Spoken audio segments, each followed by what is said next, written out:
అందరికీ నమస్కారం. PM Shri mobile యాప్లో స్కూల్ గ్రాంట్ వౌచర్లను ఎలా అప్లోడ్ చేయాలో చాలామందికి కొన్ని సందేహాలున్నాయి. సో ఈరోజు మనం ఆ ప్రాసెస్ని స్టెప్ బై స్టెప్ చాలా సింపుల్గా ఎలా పూర్తి చేయాలో చూద్దాం. ఓకే, ఈ మొత్తం ప్రాసెస్ని ఒక 6 సింపుల్ స్టెప్స్గా చూద్దాం. ఫస్ట్, యాప్ డౌన్లోడ్ చేసి లాగిన్ అవ్వడం దగ్గర్నుంచి మొదలుపెట్టి సరైన గ్రాంట్ ఆప్షన్ను ఎలా సెలెక్ట్ చేసుకోవాలి, బిల్ క్యాప్చర్ చేసే ముందు ఏమేం రెడీగా ఉంచుకోవాలి, బిల్ డీటెయిల్స్ ఎలా ఎంటర్ చేయాలి, ఆ ఖర్చును సరైన కేటగిరీకి ఎలా అసైన్ చేయాలి, ఇంకా ఫైనల్గా ఈ ప్రాసెస్ని ఎలా కంప్లీట్ చేయాలో అన్ని వివరంగా మాట్లాడుకుందాం. సరే, మొదటి సెక్షన్లోకి వెళ్దాం. యాప్ డౌన్లోడ్ మరియు లాగిన్. వినడానికి సింపుల్గా అనిపించినా ఇక్కడే చాలామంది తప్పులు చేస్తుంటారు. సో ఫస్ట్ మనం కరెక్ట్ యాప్, అది లేటెస్ట్ వర్షన్తో స్టార్ట్ చేయడం చాలా ముఖ్యం. అలాగే లాగిన్ డీటెయిల్స్ కూడా రెడీగా ఉంచుకోవాలి. మరి లేటెస్ట్ యాప్ వెర్షన్ ఎక్కడ దొరుకుతుంది? సింపుల్, గూగుల్లో అమరావతి టీచర్స్ అని సెర్చ్ చేయండి. మీకు amravati.com వెబ్సైట్ వస్తుంది, అది ఓపెన్ చేయండి. అక్కడ న్యూ లింక్ సెక్షన్లో కిందకి చూస్తే పీఎం శ్రీ యాప్ డౌన్లోడ్ అని ఒక లింక్ ఉంటుంది. ఆ లింక్ క్లిక్ చేసి యాప్ని ఇన్స్టాల్ చేసుకోండి. అంతే, మీకు లేటెస్ట్ వెర్షన్ వచ్చేస్తుంది. ఓకే, యాప్ ఇన్స్టాల్ అయిపోయింది. ఇప్పుడు లాగిన్ డీటెయిల్స్. చాలామంది కన్ఫ్యూజ్ అయ్యేది ఇక్కడే. యూజర్ నేమ్ ఏంటంటే మీ స్కూల్ పాత ఐఎంఎస్ యాప్ యూజర్ నేమే. ఇక పాస్వర్డ్ విషయానికొస్తే ఇది అన్ని స్కూల్స్కి డిఫాల్ట్గా ఒకటే, పీఎం శ్రీ @2024. ఇక్కడ ఒక చిన్న విషయం గుర్తుపెట్టుకోవాలి, పాస్వర్డ్లో పీ క్యాపిటల్ లెటర్. ఈ యొక్క చిన్న మిస్టేక్ వల్ల కూడా లాగిన్ ఫెయిల్ అవుతుంది, సో జాగ్రత్త. రైట్, లాగిన్ అయిపోయాం.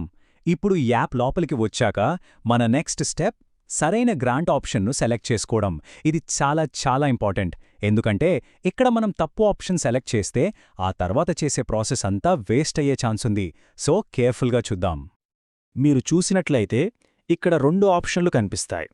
ఒకటి పీఎం శ్రీ స్కూల్స్ గ్రాంట్, ఇంకొకటి composite grant for schools general. ఇక్కడ కన్ఫ్యూషన్ వద్దు. మీది ఒకవేళ అఫీషియల్గా పీఎం శ్రీ స్కూల్ అని డిక్లేర్ చేసి ఉంటేనే మొదటి ఆప్షన్. మిగతా అన్ని స్కూల్స్ అంటే దాదాపు అందరూ రెండో ఆప్షన్ కాంపోజిట్ గ్రాంట్ జనరల్ను మాత్రమే సెలెక్ట్ చేసుకోవాలి. ఇది గుర్తుపెట్టుకోండి. గ్రాంట్ టైప్ సెలెక్ట్ చేశాక నెక్స్ట్ ఫైనాన్షియల్ ఇయర్. మీరిప్పుడు చేస్తున్న ఖర్చులకు బిల్లులు అప్లోడ్ చేస్తుంటే 2025-26 సెలెక్ట్ చేసుకోండి. ఒకవేళ పోయిన ఏడాది ఏమైనా పెండింగ్ ఉంటే వాటిని అప్లోడ్ చేసేటప్పుడు 2024-25 సెలెక్ట్ చేసుకోవాలి. సింపుల్. ఓకే, ఇప్పుడు మనం అసలు పనికొచ్చేసాం. బిల్ క్యాప్చరింగ్ అంటే బిల్స్ వివరాలు ఎంటర్ చేయడం. అయితే ఆగండి, డైరెక్ట్గా బిల్స్ క్యాప్చర్ చేయడానికి వెళ్లే ముందు 2 చాలా ముఖ్యమైన పనులు మనం యాప్లో ఆల్రెడీ కంప్లీట్ చేసుండాలి. అవి చేయకపోతే ఈ బిల్ క్యాప్చరింగ్ ఆప్షన్ మనకు ఎనేబుల్ అవ్వదు. మరి అవేంటో చూద్దామా? అవి ఇవే. 1, మీరు ఎస్టిమేషన్ సబ్మిట్ చేసి ఉండాలి. 2, పీసీ రిజల్యూషన్ సైన్డ్ కాపీని అప్లోడ్ చేసి ఉండాలి. ఈ 2 పనులు మ్యాండేటరీ. ఇవి కంప్లీట్ అయ్యాకే యాప్ మిమ్మల్ని బిల్స్ అప్లోడ్ చేసేందుకు అలో చేస్తుంది, లేదంటే ఆ ఆప్షన్ పనిచేయదు. సరే, ఆ 2 పనులు అయిపోయాయి. ఇప్పుడు మీరు బిల్ క్యాప్చరింగ్ సెక్షన్లోకి మొదటిసారి వెళ్తే అప్లోడెడ్ అమౌంట్ దగ్గర 0 అని చూపిస్తుంది. అది చూసి కంగారు పడాల్సిన అవసరం లేదు, అది నార్మలే. మనం ఒక్కో బిల్ యాడ్ చేస్తున్న కొద్దీ ఆ అమౌంట్ ఆటోమేటిక్గా పెరుగుతూ పోతుంది. రైట్, ఇప్పుడు అస్సలు పని మొదలు పెడదాం.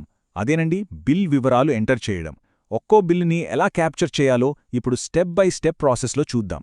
ఇది చాలా ముఖ్యం, సో కాస్త శ్రద్ధగా గమనించండి. ప్రాసెస్ చాలా simple. First bill number enter చేయండి. తర్వాత క్యాలెండర్ ఐకాన్ మీద క్లిక్ చేసి బిల్ డేట్ సెలెక్ట్ చేసుకోండి. ఆ తర్వాత బిల్ అమౌంట్ ఎంతుందో అంత కరెక్ట్గా పాయింట్లతో సహా ఎంటర్ చేయండి. ఫైనల్గా ఆ ఫోటో ఐకాన్ మీద ట్యాప్ చేసి బిల్లుని ఒక క్లియర్ ఫోటో తీయండి. అంతే. ఇక్కడొక చాలా ముఖ్యమైన విషయం గుర్తుపెట్టుకోవాలి. మనం ఫోటోలు లైవ్గా తీయాలి, అంటే యాప్లోని కెమెరానే వాడాలి. మన ఫోన్ గ్యాలరీలో ఉన్న పాత ఫోటోలను అప్లోడ్ చేసే ఆప్షన్ లేదు. సో ఈ పని మొదలుపెట్టే ముందే అన్ని బిల్లులు మీ దగ్గర రెడీగా ఉండేలా చూసుకోండి.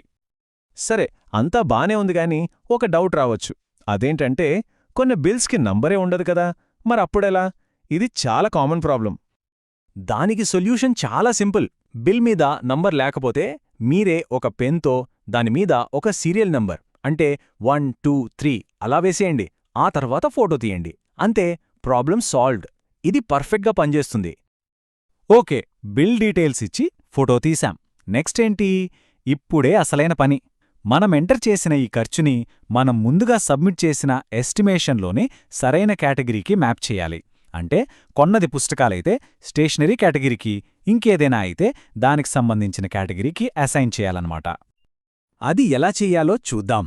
ఫస్ట్ ఆ ఖర్చుకి సంబంధించిన కేటగిరీని సెలెక్ట్ చేసుకోండి. ఆ కేటగిరీ పక్కన బిల్ అమౌంట్ను మళ్ళీ ఎంటర్ చేయండి. తర్వాత ప్రొసీడ్ క్లిక్ చేయండి. ఆగండి, ఇక్కడింకో ఫోటో తీయాల్సుంటుంది. ఈసారి మీరు కొన్న వస్తువుల ఫోటో తీయాలి. ఇది ప్రూఫ్ కోసం అన్నమాట. ఆ ఫోటో కూడా తీశాక ఫైనల్గా సబ్మిట్ బటన్ నొక్కండి. సరే, ఫైనల్గా సబ్మిట్ చేశాం. ఇప్పుడు మన పని పూర్తయిందా? మన బిల్ సక్సెస్ఫుల్గా అప్లోడ్ అయిందని ఎలా తెలుస్తోంది? మిగిలిన బిల్స్ని కూడా ఎలా యాడ్ చేయాలి? ఆ చివరి స్టెప్స్ ఏంటో ఇప్పుడు చూసేద్దాం. సబ్మిట్ కొట్టగానే మీకు స్క్రీన్ మీద డీటెయిల్స్ సబ్మిటెడ్ సక్సెస్ఫుల్లీ అని ఒక గ్రీన్ థమ్ సింబల్తో మెసేజ్ వస్తుంది. అలా వచ్చిందంటే హమ్మయ్య, మీ బిల్ సక్సెస్ఫుల్గా అప్లోడ్ అయిపోయినట్టే. ఇది కన్ఫర్మేషన్. ఇక మనం నెక్స్ట్ బిల్ ప్రాసెస్ స్టార్ట్ చేయొచ్చు. ఇప్పుడు చూడండి, మనం మెయిన్ బిల్ క్యాప్చరింగ్ స్క్రీన్కి వెనక్కొస్తే ఇందాక జీరోగా ఉన్న అప్లోడెడ్ అమౌంట్ ఇప్పుడు మనం ఎంటర్ చేసిన బిల్ అమౌంట్తో అప్డేట్ అయి ఉంటుంది. అంటే మనం ఎంత అమౌంట్కి బిల్స్ అప్లోడ్ చేసామో ఇక్కడ క్లియర్గా ట్రాక్ చేసుకోవచ్చు. చాలా యూస్ఫుల్ ఫీచర్ ఇది. ఇక మిగిలిందేంటంటే ఇదే ప్రాసెస్ని రిపీట్ చేయడం. మళ్ళీ బిల్ క్యాప్చరింగ్ స్క్రీన్లోకి వెళ్ళి రెండో బిల్లుని, ఆ తర్వాత మూడో బిల్లుని, ఇలా మీ దగ్గరున్న అన్ని బిల్స్ని ఒక్కొక్కటిగా యాడ్ చేసుకుంటూ వెళ్ళాలి. ఎంతవరకు చేయాలంటే మీకు వచ్చిన ఫస్ట్ ఇన్స్టాల్మెంట్ గ్రాంట్ అమౌంట్ మొత్తం అయ్యే వరకు ఈ ప్రాసెస్ని కంటిన్యూ చేయాలి. అన్ని బిల్స్ అప్లోడ్ చేశాక లాస్ట్లో ఒక ఫైనల్ చెక్ చేసుకోవాలి. అదేంటంటే యాప్లో చూపిస్తున్న టోటల్ అప్లోడెడ్ అమౌంట్ మీ బ్యాంక్ అకౌంట్లో పడిన ఫస్ట్ గ్రాంట్ ఇన్స్టాల్మెంట్ అమౌంట్తో కరెక్ట్గా మ్యాచ్ అవుతుందా లేదా అని. అంతే. ఈ ప్రాసెస్ను గనక జాగ్రత్తగా ఫాలో అయితే ఎలాంటి తప్పులు లేకుండా స్కూల్ గ్రాంట్స్ రికార్డులను చాలా ఈజీగా, పారదర్శకంగా మెయింటైన్ చేయొచ్చు.